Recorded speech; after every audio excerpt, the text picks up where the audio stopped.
Students, आज के lecture में हम पढ़ेंगे life within a single cell. मतलब ये कि एक जो सिंगल सेल है उसके अंदर जो ज़िंदगी है वो कैसे पॉसिबल है। एक सिंगल सेल है उसके अंदर डिफरेंट तरह के जो फंक्शंस हैं जो मल्टी सेलुलर जानवरों में होते हैं वो किस तरीके से पॉसिबल है। तो जो सबसे पहला फाइलम है सिंगल सेल में वो है प्रोटोजोआ। जो प्रोटोजोआ है इसे प्रोटिस्टा भी कहते हैं। तो जो प्रोटोजोआ वर्ड है ये ग्रीक से लिया गया। ग्रीक वर्ड में जो प्रोटो लफ्ज़ होता है इसका मतलब होता है फर्स्ट, और जू का मतलब होता है एनिमल।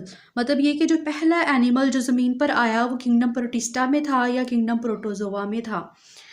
किंगडम क्या है? किंगडम का मतलब ये होता है ग्रुप्स। साइंसदानों ने डिफरेंट जानवरों का ग्रुप बनाया और उस ग्रुप के अंदर डिफरेंट तरह के जानदार रखे जो कि जिनकी जो खसूसियात थी वो सेम थी। जो प्रोटोजोआ होते हैं यूनिसेलुलर होते हैं, मतलब ये कि ये सिंगल सेल पे मुश्तमिल होते हैं। सेल क्या होता है? ये एक बेसिक चीज़ है, पिछले लेक्चर्स में हम पढ़ चुके हैं। तो वैसे तो अगर सेल को देखा जाए तो सेल इस तरह का है कि इसको हम आम आँख से नहीं देख सकते। इसको देखने के लिए माइक्रोस्कोप का इस्तेमाल करना पड़ता है। लेकिन इतने छोटे से सेल के अंदर भी उस तरह के तमाम फंक्शंस होते हैं जो कि एक बड़े जानदार में होते हैं या एक जो मल्टी सेलुलर जानदार है उसके अंदर होते हैं। तो जो यूनिसेलुलर जानदार होता है ये सिंपल नहीं होता, ये कॉम्प्लेक्स होता है। इसके अंदर जितने भी फंक्शंस जो हम जानदारों में होते हैं, जैसे कि सांस लेना, जैसे कि खाना, जैसे कि एक्सक्रीशन, ये सारे के सारे जितने भी जो प्रोसीजर्स होते हैं ये इन यूनिसेलुलर जानदारों में भी मौजूद होते हैं। तो जो यूनिसेलुलर जानदार है इसको हम आम आँख से नहीं देख सकते, लेकिन इसके बावजूद इसके अंदर वो तमाम फंक्शंस होते हैं जो कि एक मल्टी सेलुलर जानदार के अंदर मौजूद होते हैं।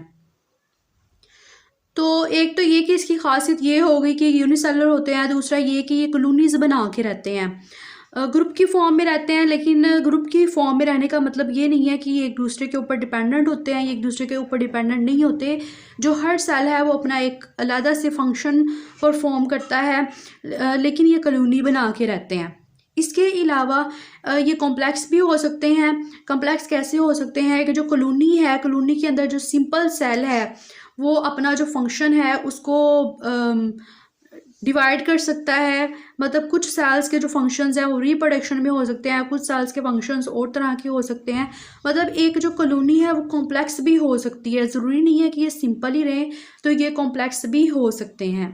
Thank you.